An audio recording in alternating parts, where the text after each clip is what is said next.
श्री कृष्ण चैतन्य प्रभु नित्यानंद श्री अद्वैत गदाधर शिवसादि गौर भक्त वृंद। हरे कृष्ण कृष्ण कृष्ण हरे हरे, हरे राम राम राम हरे हरे। हरे कृष्णा, सभी का बहुत बहुत स्वागत है नित्य श्रवण की कथा में। और बहुत ही इम्पोर्टेंट प्रसंग चल रहा है जिसमें हम ये सीख रहे हैं कि भगवान से प्रेम करने के लिए, लगाव होने के लिए हमें क्या क्या चीजें करनी है और कैसे करनी है। शरीर से कैसे करना है, मन से कैसे करना है। मन से भगवान की स्मृति, याद, नाम में, मंत्र में भगवान का ध्यान। किसका ध्यान? उनकी सुंदरता का, उनकी क्वालिटीज का, उनकी लीला का। और मन से उनके प्रति शरणागति। मैंने आपको शरणागति के बारे में बताया था। किसको शरणागति कहते हैं? अपने को उनका सेवक मानना, उनकी जिज्ञासा करना, ये सब मन से करने वाले प्रैक्टिसेस हैं। फिर हमने कल डिस्कस किया था आत्मगत अनुशीलन, अपने आप को कैसे समर्पित करना है। और आज हम डिस्कस करेंगे कि देश, काल और वस्तु यानी कि द्रव्य, इनसे कैसे भगवान की भक्ति की जाती है। भक्त केवल अपने शरीर, मन और आत्मा के द्वारा भक्ति करके पूरी तरह संतुष्ट नहीं होते, क्योंकि वो ऐसे जगत में रहते हैं जिस जगत में कुछ दूसरी ही चीजें ज्यादा होती हैं। वे जानते हैं कि ये सब भगवान का है, लेकिन ये यहाँ पे भगवान की माया हावी है, प्रभाव उसका ज्यादा है। वो ऐसा सोचते हैं कि मेरा ये जो शरीर है और इसमें जो मन और आत्मा है, ये इस जगत के बहुत छोटे अंश हैं। अच्छा हो कि ये जो पूरा जगत है, ये पूरा जगत ही मेरे प्रभु का गुणगान करे। अपने मेरे बाहर चारों ओर बहुत बड़ा स्थान है, अनेक प्रकार की चीजें हैं, अनेक प्रकार की सामग्री। इन सब से मेरे प्रभु की उपासना होनी चाहिए। तो वो और किस तरह से अपना भक्ति को बढ़ाता है कि वो अपने देशगत अनुशीलन करता है। लिख लो आप, देशगत अनुशीलन, कालगत, समय के माध्यम से कैसे भक्ति करता है, और द्रव्य यानी वस्तुओं के माध्यम से कैसे वो भगवान की भक्ति करता है। देशगत,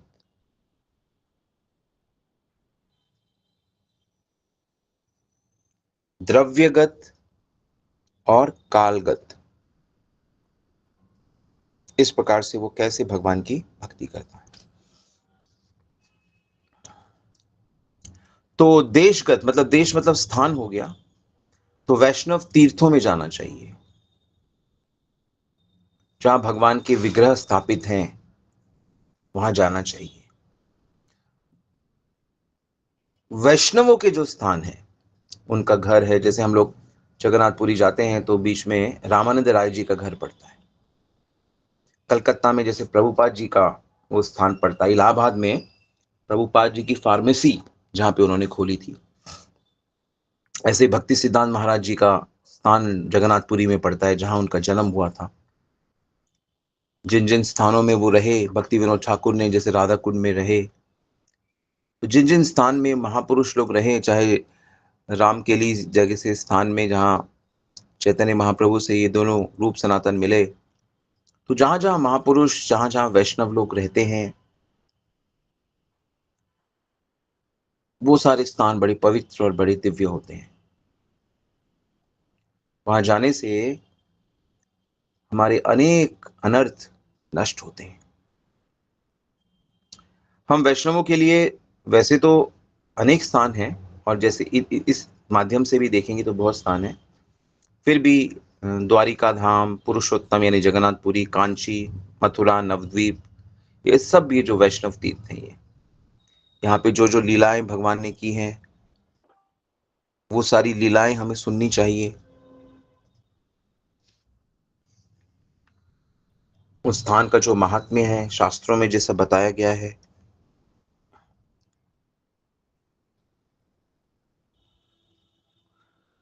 भक्तों के, महान भक्तों का घर, गांव या भजन कुटी, जैसे यदि आप वृंदावन जाएंगे तो वहां पे आपको सनातन गोस्वामी की भजन कुटी मदन मोहन मंदिर में मिलेगी, आपको गोवर्धन में मिलेगी, आपको प्रेम सरोवर में मिलेगी, अनेक अनेक स्थानों पे। ऐसे ही रूप गोस्वामी की भजन कुटी आपको राधा दामोदर मंदिर में मिलेगी। तो इन लोगों की मुख्य स्थान होते हैं जहाँ ये लोग भजन करते हैं, और जहाँ जहाँ पे इनकी समाधि होती है। तो वृंदावन आदि स्थानों में आचार्यों की बड़ी मुख्य मुख्य समाधि, हम लोग तो हर महीने जाके समाधि के पास बैठ के, यानी अलग अलग समाधियों के पास बैठ के कीर्तन करते थे।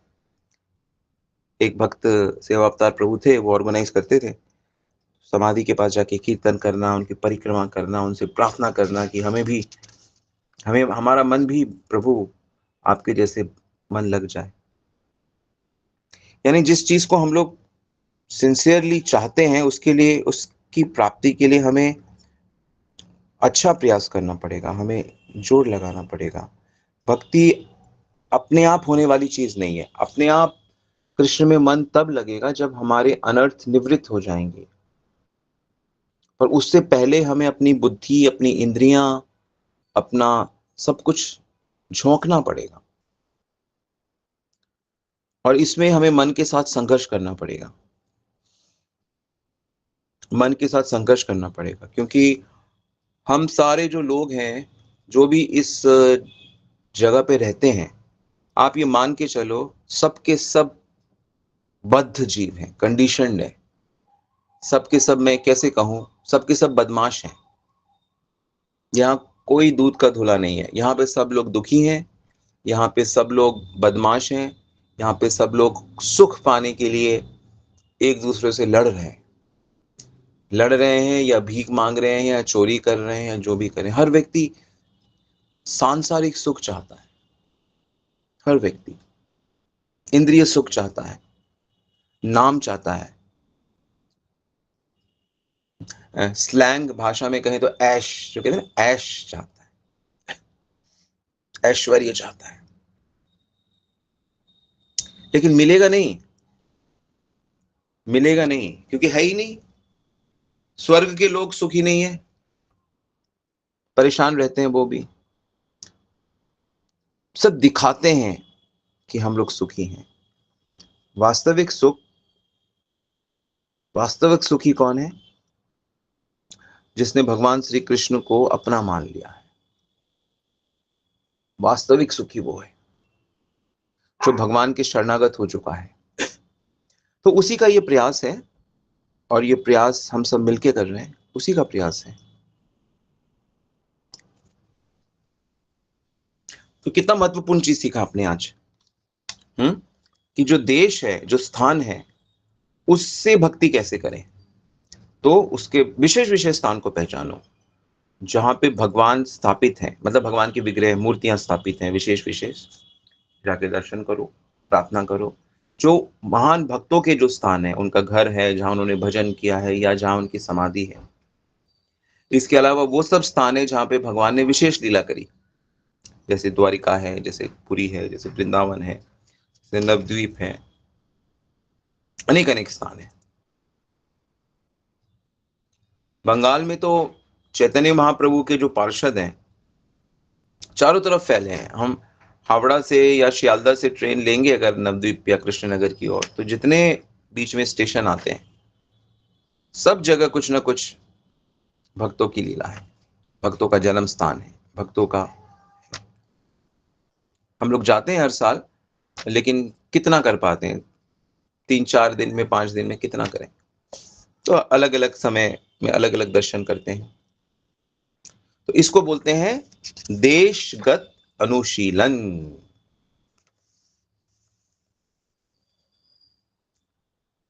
तो ऐसे ही जिनके घरों में भगवान की स्थापना है, वो घर, वो कमरे, वो मंदिर भी देशगत अनुशीलन में आ जाता है। तो ऐसे ही भक्तों के जो अलग अलग विग्रह होते हैं, वहां जाके दर्शन करना चाहिए, उनके आगे कीर्तन करना चाहिए, उनको ऑफरिंग करनी चाहिए, कुछ बना के खिलाना चाहिए। इस तरह जब हम विग्रहों की सेवा करते हैं तो हमारा उनसे संबंध बनता है। आज मुझे एक माता जी बता रही थी, अ, मुझे बता रही थी कि प्रभु जी, मैंने आपकी कथा में सुना कि भगवान के लिए बनाना चाहिए, भगवान के लिए ही बनाना चाहिए। मैंने कहा हाँ, भगवान के लिए ही बनाना चाहिए। तो माता जी ने मुझे बताया कि मैंने भगवान के लिए बनाया, थोड़ा सा कुछ बनाया और भगवान को ऑफर किया, और मेरी काम वाली ने गलती से, वो पर्दा लगा था तो उसको हटाने, गलती उसको पता नहीं था, उसने हाथ लगाया हटाने के लिए, तो उसको जैसे झटका मारा किसी ने, जैसे हाथ से छीन लिया हो। तो मैंने कहा अच्छा। तो उन्होंने कहा कि काम वाली ने कहा कि माता जी अंदर कौन है?" कहते कोई नहीं है। कहते नहीं, मेरे को हाथ से छीन लिया, मेरे को से लगा अंदर कोई है। तो मैंने कहा ये तो दिव्य लीला है माता श्री। कहती हाँ, मैंने उस दिन भगवान के लिए ऐसे इसी भाव से बनाया था। तो छोटी छोटी भक्त लोग के भाव, हमारे भाव जब भी सच्चे होते हैं, तो ऐसा हो नहीं सकता कि भगवान रेसिप्रोकेट ना करें। भगवान कहते हैं ये यथा माम प्रपद्यन्ते ताम तथैव भजाम्यहम्। तुम मुझे खिलाना नहीं चाहते तो मैं खाना नहीं चाहता, तुम मुझे खिलाना चाहते हो तो फिर तो मैं खाऊंगा, तुम मुझसे बात करना चाहते हो तो मैं तुमसे बात करूंगा, तुम मुझे सुनाना चाहते हो तो मैं तुमसे सुनूंगा, तुम मुझे अपना बनाना चाहते हो तो मैं तुम्हारा अपना बनूंगा, और तुम मुझे भूलना चाहते हो तो मैं भूल, मतलब तुम्हें लगेगा कि मैं भूल गया हूं। वैसे मैं भूलता नहीं हूं किसी को, क्योंकि मैं तो तुमसे फिटेड हूं, कनेक्टेड हूं ना, तुम्हारे अंदर तो रहता ही हूं मैं। अहम आत्मा गुड़ाकेश सर्वभूतशय अस्ति। मैं तो सभी जीवों, सभी जीव मुझसे प्रकट हैं, तो मुझे तो उनके साथ रहना ही होगा। लेकिन तुम अगर भूलने का वो करते हो तो मैं, तुम्हें लगेगा कि मैं तुम्हें भूल गया। तो भगवान का तो, भगवत प्राप्ति तो बहुत आसान है। कोई भी अगर ध्यान से सुने और इस बात को पकड़ ले कि अच्छा भगवान भाव से प्राप्त होते हैं, फीलिंग उनके प्रति अपना सच्चा भाव रखना पड़ता है, और उस सच्चे भाव की प्राप्ति के लिए हमें अच्छे से साधना करनी होती है गुरु के शरण में। और ये श्रवण जो आप कर रहे हो, ये साधना ही तो है। प्रतिदिन भगवान समय निकाल के भगवान के बारे में सुनना, नोट्स, ये साधना तो है, ये बहुत अच्छी साधना है।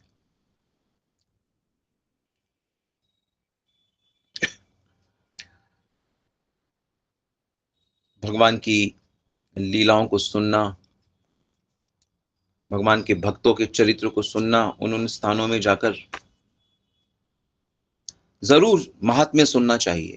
जहां भी जाओगे वहां का महात्म्य सुन। कई लोग कहते हैं कि प्रभु जी हम भक्तों के साथ जाते हैं तो हमें बहुत अच्छा लगता है, इसका कारण क्या है? तो इसका कारण यही है कि हमारे साथ या भक्तों के साथ जब भी आप जाओगे तो आपको वहां का कथा सुनने को मिलेगी, तो वो रस कथा में है।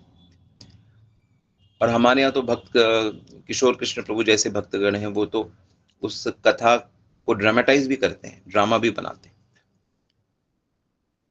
प्रेम कृष्ण प्रभु जैसे भक्त तो उसका पेंटिंग बना के देते हैं।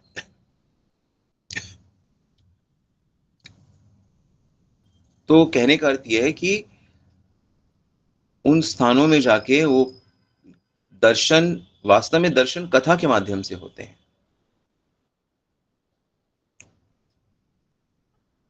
तब इस प्रकार से भगवान के प्रति हमारी रति, रति का मतलब स्ट्रॉन्ग अट्रैक्शन, श्रद्धा से सुनो, भगवान के प्रति स्ट्रॉन्ग अट्रैक्शन हो जाएगा। ठीक है, इसी प्रकार ये तो हो गया देश, इसको बोलते हैं देशगत अनुशीलन।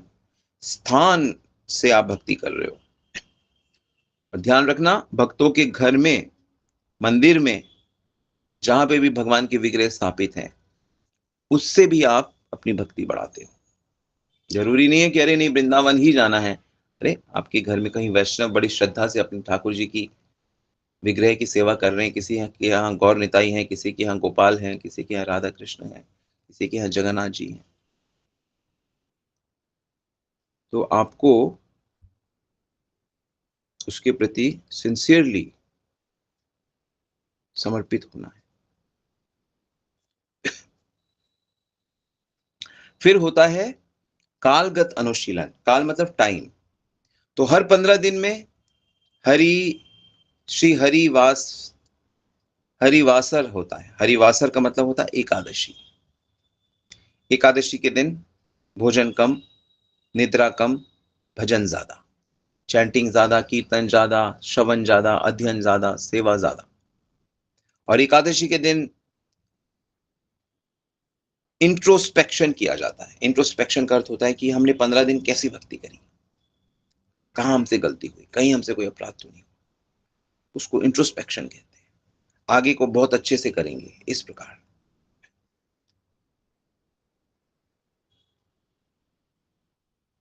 इसी प्रकार कार्तिक मास आता है, चतुर्मास्य आता है ना। पुरुषोत्तम क्या कहते हैं, पुरुषोत्तम मास आता है, अधिक मास आता है। समय, तो ये जो समय के अनुसार भी ऐसे ही भगवान के पर्व आते हैं। जन्माष्टमी आता है, रामनवमी आता है, गौर पूर्णिमा, महाप्रभु का जन्मदिन आता है। इस प्रकार इसको कहते हैं कालगत। और वैष्णवों के जीवन में जो बड़ी बड़ी घटनाएं घटती हैं, जैसे शीला प्रभुपाद जी कब जलदूत में बैठकर अमेरिका प्रचार के लिए गए, कालगत अनुशीलन। कब उनका संन्यास हुआ, कब उनका प्राकट्य हुआ, गुरुदेव का कब उनका धाम गमन हुआ, तिथियां आती हैं, तिथियां। तो भगवान और भक्तों से संबंधित जो तिथियां होती हैं, डेट्स होती हैं, समय के अनुसार होती हैं, तो उनका सम्मान करना, इसको कहते हैं कालगत अनुशीलन।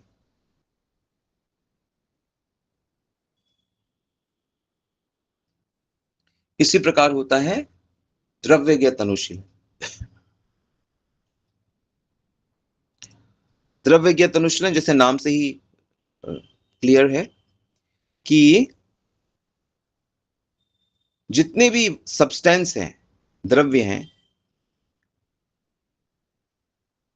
हालांकि हम गिन तो नहीं सकते कितनी चीजें हैं, असंख्य चीजें हैं, कुछ एक चीजें हम काउंट कर सकते हैं। तो उनसे भगवान की सेवा करना, जैसे कि मान लो वृक्ष है, वृक्ष एक द्रव्य है, तो इससे भगवान की सेवा कैसे हो सकती है। तो इसमें जो मुख्य मुख्य वृक्ष हैं, जैसे पीपल का वृक्ष है, आंवले का वृक्ष है, या तुलसी है, पवित्र वृक्ष जो होते हैं, तो वो भगवान के रिप्रेजेंटेटिव होते हैं, तो उनको विशेष सम्मान देना। तुलसी की तो प्रतिदिन आरती ही करनी चाहिए। कौन है जो हर दिन तुलसी महारानी की आरती करते हैं घर पे? हमारे हरे कृष्णा में, इस्कॉन में तो बहुत ही इंपॉर्टेंस दी जाती है इसकी। कौन है जो घर पे रोज आरती करते हैं, तुलसी आरती? गाते भी हैं, जो गाते भी हैं उनकी मैं बात कर रहा हूँ। अच्छा, वेरी गुड। तुलसी आरती, हाँ बहुत। तो आप लोग ये द्रव्यज्ञत अनुशीलन इस प्रकार से करते हो। इसी प्रकार मूर्ति, जैसे मूर्ति एक द्रव्य भी है, सब्सटेंस है, तो उसके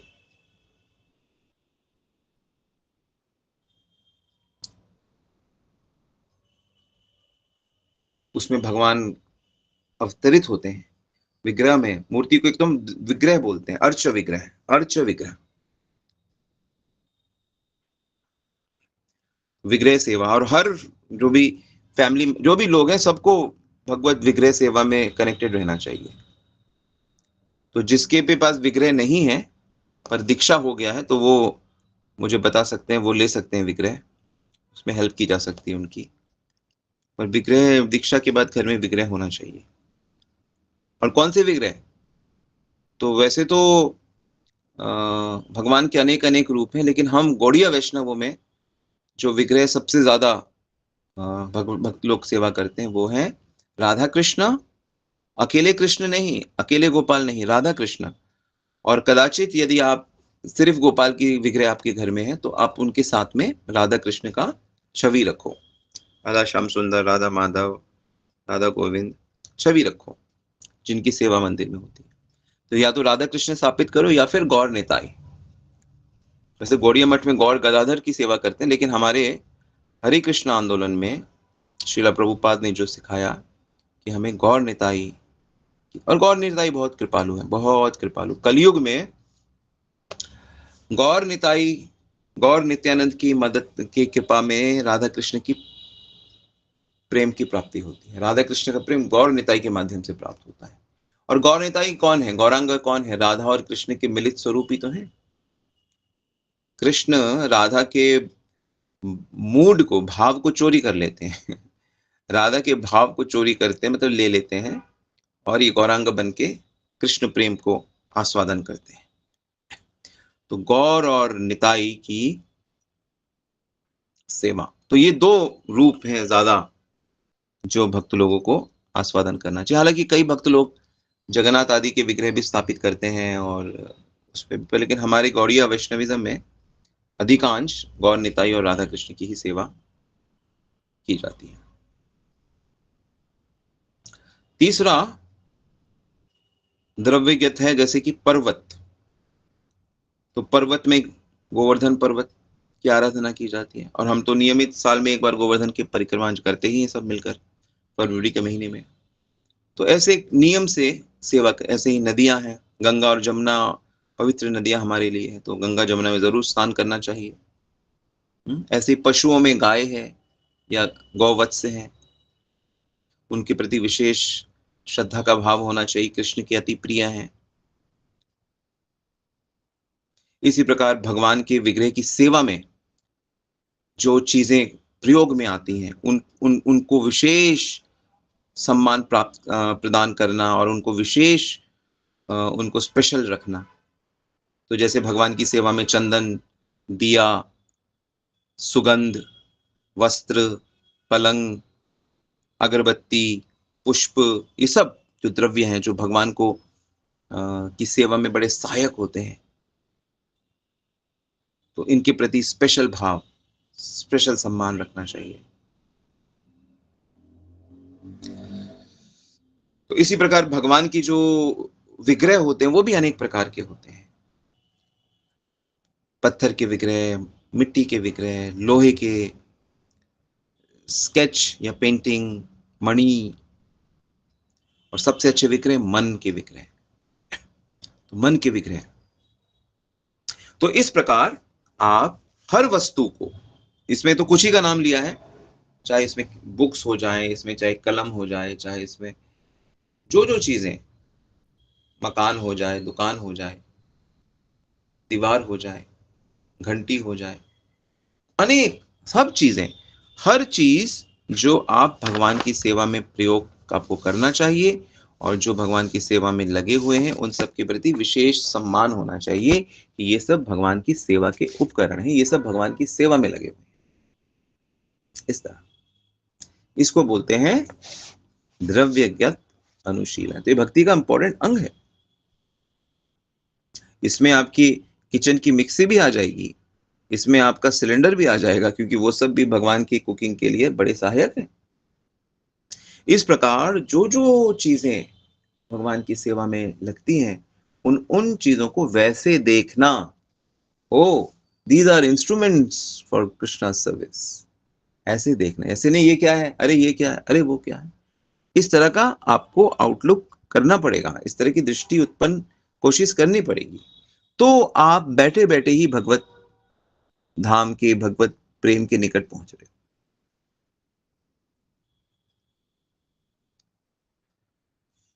इसी प्रकार एक और तरीका है, जो पांचवा तरीका है भक्ति का, उसे कहते हैं समाजगत अनुशीलन। समाज से भक्ति करना, तो भक्त शरीर से भी कर रहा है, मन से भी कर रहा है, आत्मा से भी कर रहा है, वस्तुओं से भी कर रहा है, देश काल से भी कर रहा है, लेकिन फिर भी उसको ऐसे जगत में रहना पड़ता है जहां उसका बहुत सारे लोगों से संबंध होता है।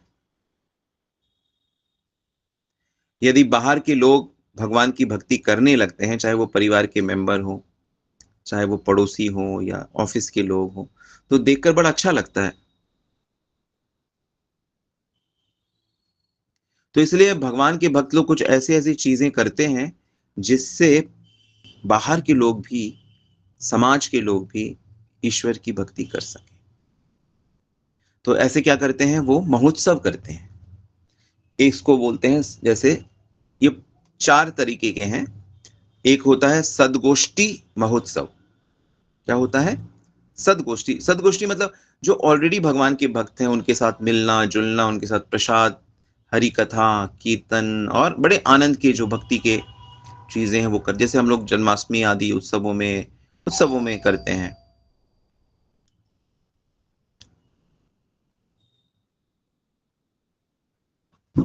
इसी प्रकार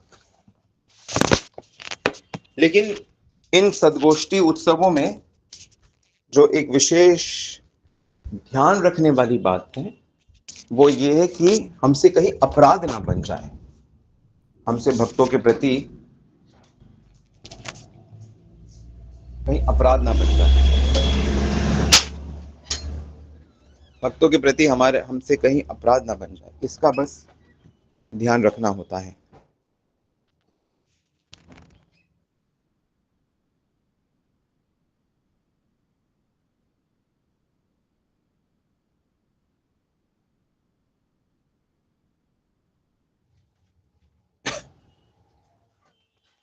तो इसको बोलते हैं सदगोष्ठी महोत्सव। इसमें ये ध्यान रखना होता है कि अपराध ना हो जाए। और चैतन्य महाप्रभु ने काफी इस बात पे जोर डाला है कि जो लोग कपटी होते हैं और जो लोग बहिर्मुख होते हैं, जो भक्ति नहीं कर रहे हैं, उसका नाटक कर रहे हैं, उनसे दूर रहना चाहिए। क्योंकि भक्तों के समाज में भी बहुत से लोग भक्तों का चोला पहन कर आके ठीक से भक्ति नहीं करते। उनको सम्मान देना चाहिए दूर से, लेकिन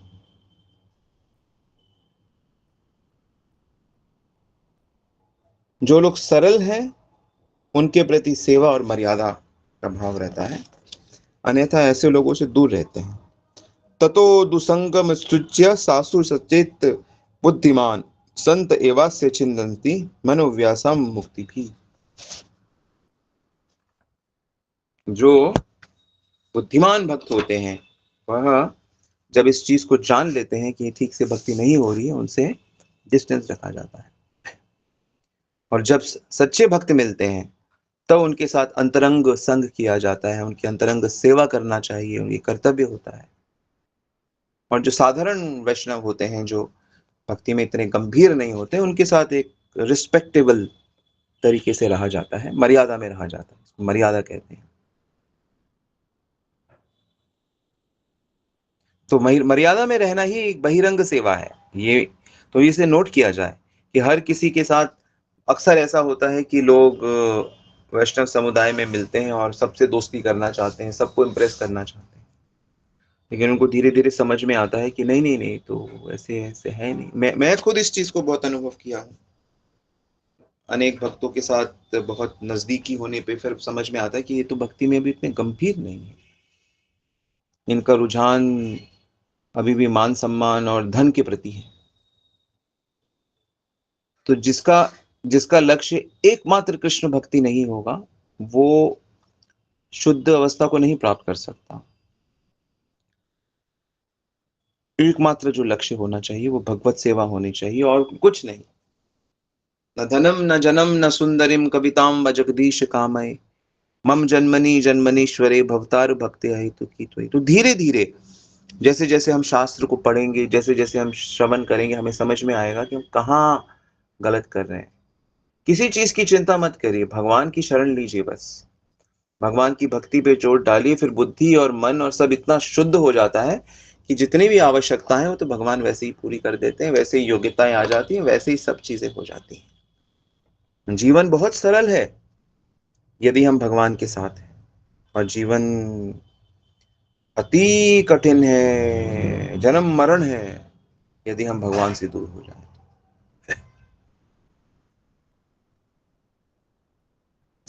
तो कई लोग हैं जो वैष्णव को बहुत सम्मान करते हैं, सिद्धांत को हम बहुत मान, लेकिन खुद भक्त नहीं बनते। कई लोग हैं जो वैष्णवों के चिन्ह धारण करते हैं, धोती पहनते हैं, कुर्ता पहनते हैं, कंठी डालते हैं, लेकिन अभी भी पक्के वैष्णव नहीं हो पाते हैं। अनेक होते हैं जो वैष्णवों के बहुत निकट होते हैं, उनके संबंधी होते हैं, या उन उन वैष्णव परंपराओं में उनका जन्म भी होता है, लेकिन उनके अंदर वैष्णव अभिमान होता है, वो भी शुद्ध नहीं है।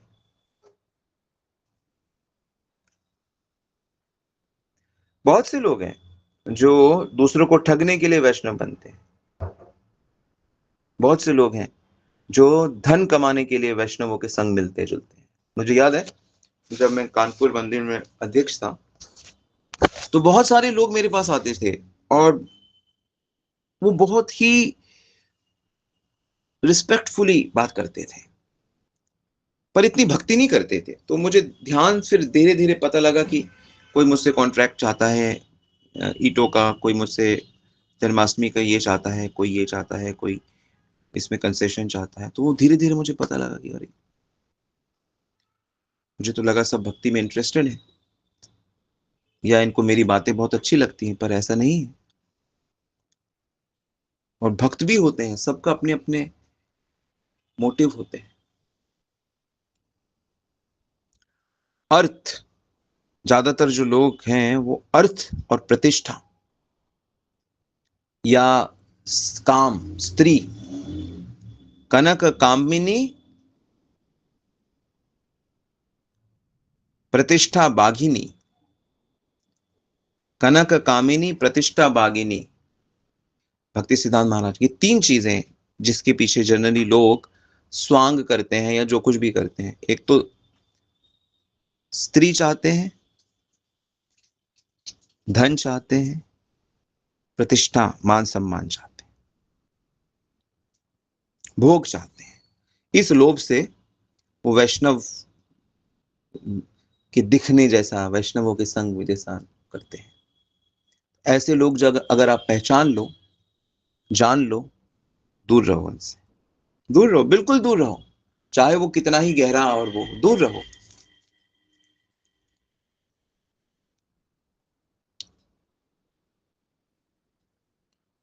और कई लोग वैष्णव गोष्ठी में प्रवेश करने के लिए अपना वैष्णव संग बताते हैं, हमारे तो इनको जानते थे, ये हमारे घर आते थे, ये महान व्यक्ति, ये थे, ये थे, वे थे, ऐसे भी बताते हैं। ये भी दूर रहो। जो सरल भक्त हैं, जो निंदादि शून्य हैं, जो श्रवण कीर्तन स्मरण में, सेवा में, साधना में लगे हैं, उनका ही संग करना चाहिए। उनके संग से ही मनुष्य भक्ति में आगे बढ़ता है। थोड़ा टफ है, क्योंकि सावधानी से आगे बढ़ना होता है, क्योंकि जो गंभीर नहीं है भक्ति में, उनका संग करने से क्या होता है, वो बार बार रजोगुण तमोगुण की तरफ खींचेंगे आपको। कुछ लोग हैं जो हमेशा अपना दुखड़ा रोते रहेंगे, कुछ लोग हैं जो हमेशा सदाचार विहीन कार्य करेंगे, कुछ लोग हैं जो हमेशा लंपटता करेंगे, कुछ लोग हैं जो धन मांगते रहेंगे एक दूसरे से, कुछ लोग हैं जो निंदा करते रहेंगे, छेड़ते रहेंगे, मजाक करते रहेंगे। तो वैष्णव गोष्ठी में तो ये सब चीजें होती हैं, लेकिन जो पक्के वैष्णव है वो इन चीजों को दूर दरकरार करते, दूर भगा देते हैं, हटा देते हैं। तो जहां जहां पे थोड़ी स्ट्रिक्टनेस रहेगी वैष्णव साधना भक्ति में, साधना भक्ति बेसिकली स्ट्रिक्टनेस ही है, स्ट्रिक्टनेस है। साधना वही पारंगत हो पाते हैं जो स्ट्रिक्ट होते हैं, जो स्ट्रिक्ट नहीं होते वो साधना भक्ति का पार नहीं पा सकते, वो बह जाएंगे, माया बहुत शक्तिशाली है। ओके, तो इस प्रकार हमने डिस्कस किया कि समाजगत अनुशीलन क्या होता है, गोष्ठी, सदगोष्ठी, वैष्णव जगत की वृद्धि के लिए प्रचार आदि, और सभी जीवों को वैष्णव धर्म में दीक्षा आदि। तो दीक्षा लेना, गुरु के समर्पित होना, इससे वैष्णव जगत बढ़ता है, वैष्णव जगत बढ़ता है। तो दीक्षा के जब लायक बनोगे तब आप किसी योग्य गुरु से शरणागति करके उसे दीक्षा आदि ले सकते हैं। इस प्रकार हमने जो डिस्कस किया, ये इस प्रकार हम साधना भक्ति करते हैं और पूरी तरीके से अपने मन को धीरे धीरे भगवान में ले। ऑलराइट, तो ये टॉपिक हमने कवर किया पिछले 4-5 दिनों से। आशा करता हूं कि आप सबको ये बहुत हेल्पफुल रहेगा और आपने अच्छे से नोट्स बनाए इसके। अगर नहीं भी बनाए तो ग्रुप में भक्त लोग बना के भेज देंगे, या यूट्यूब में आप इसको दोबारा से सुन सकते हैं। यस, एनी क्वेश्चन किसी वैष्णवी का?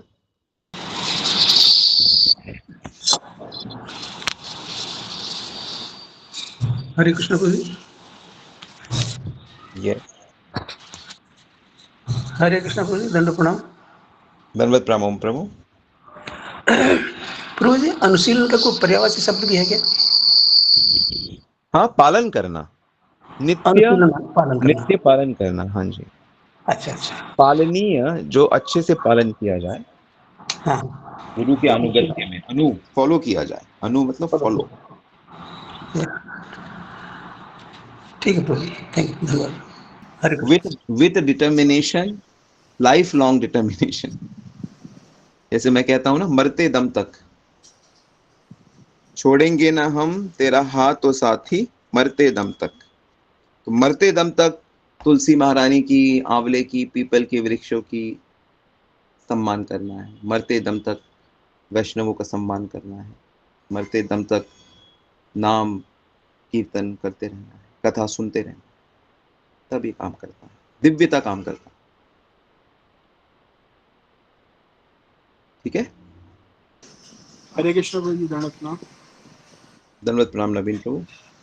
प्रभु जी, जैसे अभी आपने बताया कि समाजगत अनुशीलन जो आपने बताया था, उसमें गोष्ठी का जो बताया कि हमें ऐसे लोगों के साथ या ऐसे वैष्णवों के साथ संग नहीं करना चाहिए जो निंदा शून्य नहीं हुए हैं, या और जैसे क्वालिटीज आपने बताई। तो प्रभु जी, मेरा प्रश्न ये था कि जो प्रारंभिक अवस्था में जैसे वैष्णव हैं, स्टार्टिंग लेवल पे हैं, तो प्रभु जी उनके साथ तो हमें संग करना ही होता है। तो वो ऐसा तो नहीं है कि सारे ही मतलब निंदा शून्य है, ऐसे क्वालिटीज डेवलपमेंट में हो गई हूँ, तो फिर अगर हम उनका साथ छोड़ देंगे तो प्रभु जी वैष्णवों का संग कैसे करेंगे?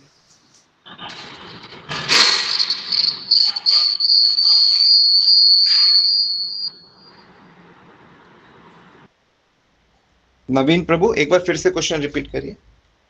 प्रभु जी, मेरा प्रश्न ये था कि जैसे अभी अपने समाजगत अनुशीलन में बताया था हाँ, कि गोष्ठी में जो वैष्णव होते हैं तो कई लोग जैसे रूप बदल के आते हैं, जैसे आपने बताया, या जो वो नहीं है उसको दिखाने का प्रयास करते हैं।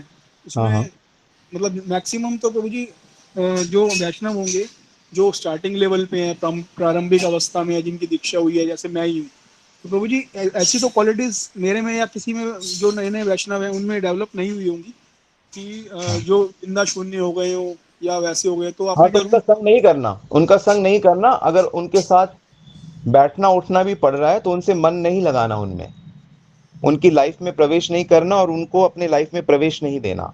अपने सीक्रेट्स, अपनी चीजें उनके साथ, मतलब उनसे मित्रता नहीं रखना। प्रभु जी एक्वेंटेंस वही चाहे रखना पड़ जाए, प्रभु जी, एक्वेंटेंस। मेरा प्रश्न तो जी यही है कि अगर जैसे हम 40 या 50 लोगों के ग्रुप में आ रहे हैं, तो उसमें से तो फिर मात्र एक या दो ही ऐसे होंगे जैसे आप जैसे लोग जो निंदा शून्य है, या बाकी तो सब ऐसे ही होंगे प्रभु जी जो थोड़ा बहुत तो करते ही है, तो फिर हम उनका संग छोड़ देंगे तो फिर वैष्णव संग कैसे करेंगे प्रभु जी? नहीं नहीं, अगर वो निंदा आदि उसमें करते हैं और आप उनका संग करोगे तो आप भक्ति में पीछे जाओगे ना, आगे कैसे जाओगे? हम्म। अगर आपकी ये भावना पक्की होगी कि नहीं, मुझे ऐसे भक्तों का ही संग करना है, तो भगवान आपको ऐसे भक्तों से मिला देंगे। ऐसे भक्त आपके जीवन में आएंगे, आएंगे, क्यों नहीं आएंगे? नहीं तो आगे कैसे बढ़ोगे? लेकिन एक बार आपको अगर ये चीज अनुभव हो रही है कि ये कमी है, ये मान लो ऐसी चर्चा हो रही है कि कोई गुरु जी के बारे में कह रहा है, आपने कहा कि हमें गुरु के बारे में ऐसा नहीं कहना चाहिए, ऐसी चर्चा नहीं करनी चाहिए, तो अगर वो उसको स्वीकार कर लेते हैं कि हाँ, मैं क्षमा चाहता हूँ, मेरे से इसका ध्यान रखा, क्योंकि प्रैक्टिशनर वैष्णव है ना, आपकी बात सही है, क्योंकि सब लोग प्रैक्टिशनर है, कोई परफेक्ट तो है नहीं, लेकिन वो प्रैक्टिस भी तो ठीक से करनी है, मर्यादा में करनी है जी कि प्रभु नहीं? जी, जी प्रभु जी, जैसे कि सब लोग पढ़ाई कर रहे हैं, तो ठीक है, पढ़ाई करते हुए भी थोड़ा एंटरटेनमेंट कर लेते हैं, थोड़ा ब्रेक ले लेते हैं, लेकिन एक है कि कुछ हाँ वाकई पढ़ने के लिए पढ़ाई कर रहे हैं, और एक है कि जो दिख तो रहा है, स्टूडेंट है, दिख रहा है वो भी पढ़ाई कर रहा है, लेकिन वो पढ़ाई कर नहीं रहा है। वो हाँ भाई पास करा देना, हाँ भाई दिखा देना, हाँ भाई ये कर देना, वो अनुभव किया होगा आपने सब कॉलेज टाइम पे। तो उसी प्रकार जो नॉन सीरियस भक्त हैं, जब तक वो नॉन सीरियस हैं, उनसे दिल नहीं लगाना, दिक्कत होगी, अवश्य होगी, अवश्य होगी, क्योंकि रजोगुण तमोगुण अवश्य आपको गिराएगा। एक तो हम खुद पर, एक तो हम खुद परेशान है अपने रजोगुण तमोगुण से, ऊपर के दूसरे के रजोगुण तमोगुण में भी इंटरेस्ट लेंगे। यस। इसलिए रूप गोस्वामी कह रहे हैं कि जो भगवान का नाम ले रहे हैं कोई भी, उनको मन से प्रणाम करो, जो दीक्षित हैं उनको दंडवत प्रणाम करो, लेकिन जिनकी भक्ति से हम संतुष्ट हैं कि हाँ ये गंभीर हैं भक्ति में, ये निंदा आदि शून्य है, ये ज़्यादा सहनशील है, विनम्र है, ऐसों का संग करना चाहिए, तब आगे बढ़ेंगे। नहीं तो फायदा क्या, पीछे ही अगर जाना है, नहीं नहीं संग चाहिए लेकिन, और पीछे चले जाएंगे। और जब निष्ठा रहेगी, श्रद्धा रहेगी, भावना रहेगी, तो भगवान मिलाएंगे, मिलाने का काम भगवान का है। ठीक है जी प्रभु जी, बहुत बहुत धन्यवाद। हरे कृष्ण, धन्यवाद प्रणाम। हरे कृष्णा प्रभु जी, धन्यवाद प्रणाम। यस, धन्यवाद प्रणाम। हम सब भौतिक जगत में रहते हैं, भौतिक जगत से ही अपना भगवान की तरफ अग्रसर हो रहे हैं, तो कमी मेरे में तो बहुत कमी है। हम उन कमियों को धीरे धीरे भक्त संग से तो दूर होंगे। यस, और अगर नॉन सीरियस भक्तों के साथ रहोगे तो और अपराध होंगे। जी प्रभु जी, नहीं तो अपराध से और पीछे चले जाओगे। पर संग में रहेंगे तो पता चल पाएगा प्रभु जी कि हाँ बिल्कुल, नॉन सीरियस है सीरियस। यस बिल्कुल, संग में रह के पता लगेगा। तो अब जो मेरी कमियां है वो भी तो संग में रह करके मेरे को उजागर होंगी। बिल्कुल, तो ऐसे में कमियों को दूर करने का प्रयास करना है, और क्या, कमियों को दूर करने का प्रयास करना है, सिंसियर प्रार्थना करनी है, सेवा करके और शक्ति लेनी है। जी प्रभु जी, धन्यवाद, धन्यवाद। हरे कृष्णा स्वामी जी, दंडवत प्रणाम। यस दिव्या, दिव्या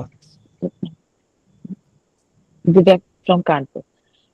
स्वामी जी, अगर पीपल या बरगद के वृक्ष बोनसाई के रूप में आपके घर में हो तो क्या उनकी भी कुछ सेवा करनी चाहिए, और उनको हम भगवान की सेवा में कैसे लगा सकते हैं? देखो, भगवान की प्रेजेंस को फील करना ही भगवान की सेवा होती है। जैसे किसी मनुष्य के अंदर आपने भगवान को अनुभव किया कि इसके अंदर मेरे कृष्ण है, तो यही भगवान की सेवा है। और अगर वो व्यक्ति आपके घर में आ जाता है तो आप उसके लिए आसन या जल या उनसे बात करते हैं, विनम्रता पूर्वक उनकी जो उनको आवश्यकता है उसको पूरा करने की कोशिश करते हैं, ये उनकी सेवा है। तो अनेक जो वृक्ष आदि होते हैं, जैसे आंवला का वृक्ष का स्पेशल नाम लिखा हुआ है भक्ति रसामृत सिंधु में, आंवला, तुलसी, पीपल, बरगद आदि, तो उनके अंदर ईश्वर की प्रेजेंस को समझना कि ये भगवान के रिप्रेजेंटेटिव हैं, यही उनकी सेवा होती है। ठीक है स्वामी जी, उनके लिए कुछ स्पेशल, जैसे हम तुलसी आरती करते हैं, ऐसा कुछ करने की आवश्यकता नहीं ऐसा जरूरत नहीं है, ज्यादा से ज्यादा आप उन्हें प्रणाम कर सकते हैं, ओके।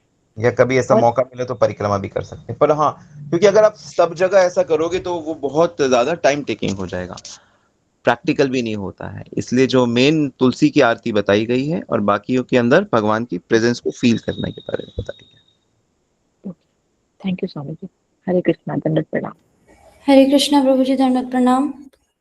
यस प्रभु जी, मेरा प्रश्न ये था कि जैसे आपने कहा कि जो वैष्णव गंभीर नहीं है उनका संग नहीं करना, हमें दूर रहना। प्रभु जी, हमें भी तो कई राजसिक और तामसिक गुण मतलब मेरे में है, तो और मुझे भी इम्प्रूव करना है भक्ति में। तो तो जैसे हमें साधना ज्यादा अकेले में अच्छी होती है या भक्तों के संग में? क्योंकि भक्तों के संग रहे तो ज्यादा अपराध होने के चांसेस होते हैं और फिर डर रहता है कि कहीं भगवान से अपराध करके दूरी ना बढ़ जाए, या तो फिर हमें अकेले में ज्यादा साधना अच्छी रहेगी या नहीं, ऐसा नहीं है, ऐसा नहीं है कि सारे ही भक्त जो हैं वो अपराधी हैं या निंदक हैं या गंभीर नहीं, ऐसा बिल्कुल भी नहीं है। ऐसे होगा तो समाज, सोसाइटी हमारा चल ही नहीं सकता है। तो कुछ लोग होते हैं जो गंभीर नहीं होते हैं, कुछ होते हैं जो कभी कभी थोड़ी बहुत स्लिप ऑफ टंग उनका हो जाता है ना, गंभीर तो होते ही हैं। और कुछ होते हैं जो बहुत ही सिंसियर होते हैं। तो गुरु के अंडर में, सीनियर वैष्णवों के अंडर में रहते हुए जैसा वो गाइड करें वैसा आगे बढ़ना चाहिए। जैसे मैं आप लोगों को गाइड करता हूँ अपने अनुभव से, और जो भी मुझे भक्ति में समझ आया है। जी प्रभु जी। तो प्रभु साधना, अब साधना कैसे करनी चाहिए ये क्वेश्चन है। वैसे वो साधना की जो ब्यूटी है, वो साधना तो हमेशा अकेले में ही अच्छी होती है। जैसे आपको जप करना है तो बेटर है कि अकेले जप करो। लेकिन जो कीर्तन है वो आप अकेले नहीं कर सकते, उसके लिए आपको सिंसियर भक्तों की जरूरत है जो सिंसियरली कीर्तन करना चाहते हैं, है ना।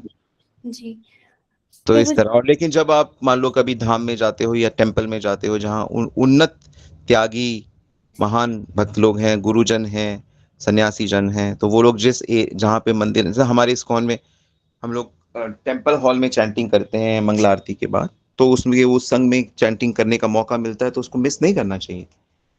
तो वहाँ साथ में चैंटिंग करना चाहिए। जी प्रभु जी, लेकिन हम अब जैसे मेरी एज बहुत छोटी है तो हम एकदम बड़े वैष्णव के साथ भी संग मतलब कैसे करें? वो काफी सीनियर है, जैसे हम जैसे एज के होते हैं हम उनके साथ रहते हैं तो हर एक कोई गंभीर नहीं हो पाता, हम भी गंभीर नहीं है, तो इस मामले तो में संग मतलब आप कर तो रहे हैं, जैसे आप श्रवण कर रहे हो तो श्रवण ही तो संग है उन महान आचार्यों का, वैष्णवों का। आप मंदिर जाते हो या आप उनकी कथा सुनते हो या आप उनकी महानताओं को सुनते हो, देखते हो, तो यही तो संग होता है। ओके प्रभु जी। संग का ये थोड़ी होता है कि साथ में उठना बैठना है, साथ में ट्रेवल करना है।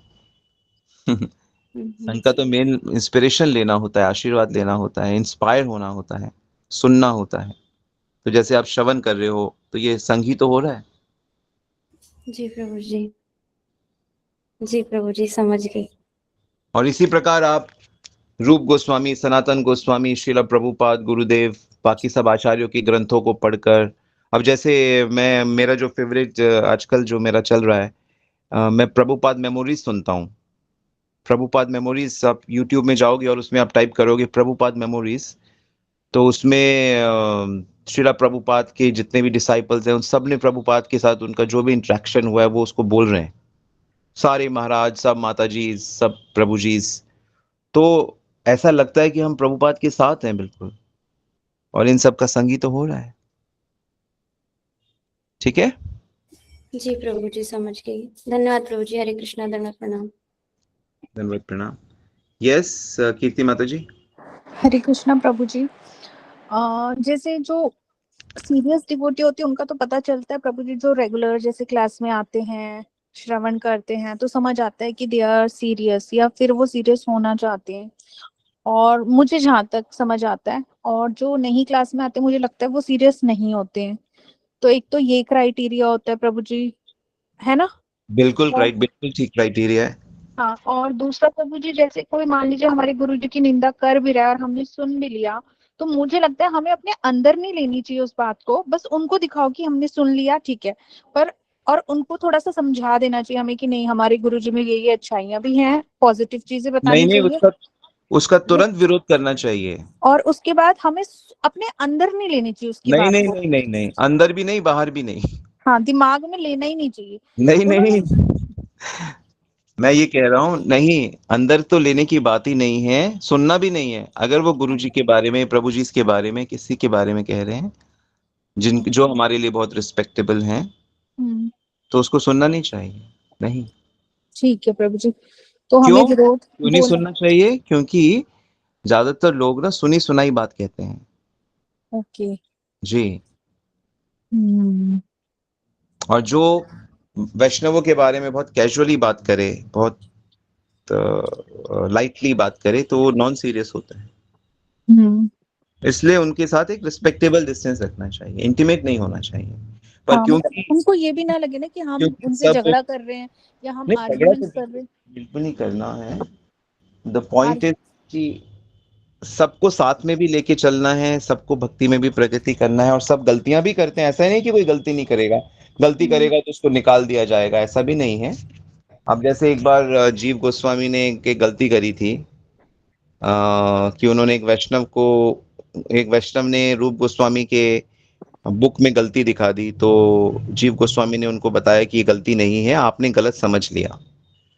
तो इतना उन्होंने उनको एक्चुअली हेल्प किया, लेकिन रूप गोस्वामी ने कहा तुमने अपने से बड़े को समझाने की कोशिश करी है, तो आप वृंदावन में रहने लायक नहीं हो, आप वृंदावन से बाहर निकल जाओ। तो जीव गोस्वामी को रूप गोस्वामी ने वृंदावन से बाहर निकाल दिया कि तुम यहाँ पे नहीं रह सकते। अब वो साल 1.5 साल अलग रहे और दूर ही रहते थे, और जमुना के पास जमुना की मिट्टी और पानी और एक आध घर से जो भी मिल जाता था पा लेते थे। लेकिन बाद में सनातन गोस्वामी ने जब ऐसा देखा कि ऐसा हुआ है, फिर वो उनको पकड़ कर लेकर आए और रूप गोस्वामी को फिर कहा कि तुम इसे स्वीकार करो। तो वैष्णव गलती करते हैं, उनको दंड भी मिलता है, लेकिन फिर कुछ समय बाद उनको स्वीकार कर लिया जाता है जब वो गंभीर होते हैं, इस तरह। जी प्रभु जी, ठीक है प्रभु जी, धन्यवाद आपका बहुत बहुत। और गलती तो भक्त करेंगे ही, माया के जगत में गलती नहीं करेंगे तो क्या करेंगे, जी गलती प्रभु तो जी। दर्शन कर। लेकिन जो बहुत बुद्धिमान लोग होते हैं, जो वाकई जो श्रवण करेंगे, वो बात समझ जाएंगे कि हमें हमेशा अपने गुरु की आज्ञा का पालन करना है। ये चीज को जो पकड़ लेगा, क्योंकि माया जगत में हमारा जो रस्सी ही अगर हमने छोड़ दी, आज्ञा ही हमने उसमें हम सिंसियर नहीं, तो फिर तो हम माया में गिरेंगे और कॉम्प्लिकेटेड हो जाएंगी चीजें। जी प्रभु जी, गुरु आज्ञा में रहने से बहुत तेजी से प्रगति होती है। जो लोग रेगुलर क्लास सुनते हैं वही गंभीर है, हमें ये क्राइटेरिया बिल्कुल समझ। बिल्कुल बिल्कुल सही क्राइटेरिया है। और जो क्लास नहीं सुनते वो चैंटिंग कर नहीं सकते, उनका एसोसिएशन भी ठीक नहीं होगा, वो माया से अट्रैक्टेड रहेंगे, वो सांसारिक चीजों में रस लेंगे, सांसारिक प्रगति ही उनका लक्ष्य होगा। जी प्रभु जी। और जो भक्ति को गंभीरता से करेंगे, वो अनायास बिना प्रयास के ही बहुत जल्दी वो जितनी भी उनकी सांसारिक कर्तव्य है, ड्यूटीज है, वो कृष्ण कृपा से बहुत अच्छी हो जाएंगी। जी प्रभु जी, धन्यवाद प्रभु जी आपका बहुत बहुत। हरे कृष्ण। हरे कृष्ण प्रभु जी। भक्ति में अपने को ज्यादा बुद्धिमान नहीं समझना चाहिए, भक्ति में अपने को टीचर के सामने मूर्ख समझना चाहिए कि हम मूर्ख हैं, हमें कुछ नहीं पता। गुरु मोरे मूर्ख देखी करी लो शासन, चैतन्य महाप्रभु कहते हैं कि मेरे गुरु ने देखा कि मैं तो बहुत बड़ा मूर्ख हूं, इसने मुझे डांटा और मुझे कहा तुमसे ज्यादा कुछ होगा नहीं, तुम कृष्ण नाम लो और इसको जपो बस। तो इसलिए जो भी आज्ञाएं या जो भी गाइडेंस हमें अपने टीचर से मिले, उसमें ईमानदार हो, और फिर देखो उसका जो मैजिक और उसका जो मिरेकल है उसको अनुभव करो, ये क्या हो रहा है। ठीक है। ठीक है प्रभु जी, धन्यवाद आपका बहुत बहुत। हरे कृष्ण। श्रील हाँ तो प्रभुपाद। प्रणाम प्रभु जी।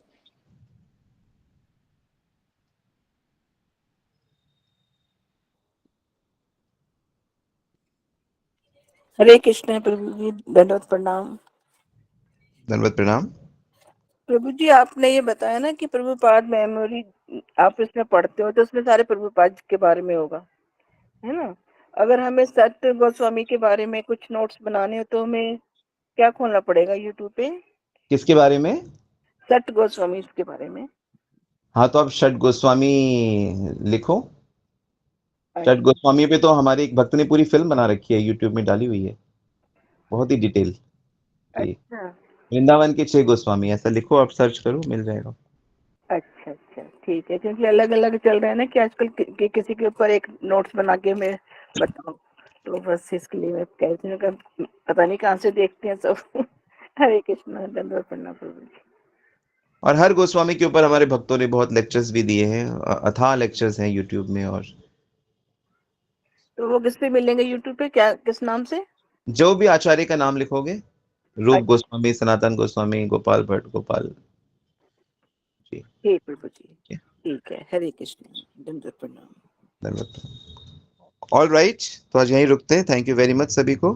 श्रील प्रभुपाद की जय, श्री गुरु महाराज की जय, समझ।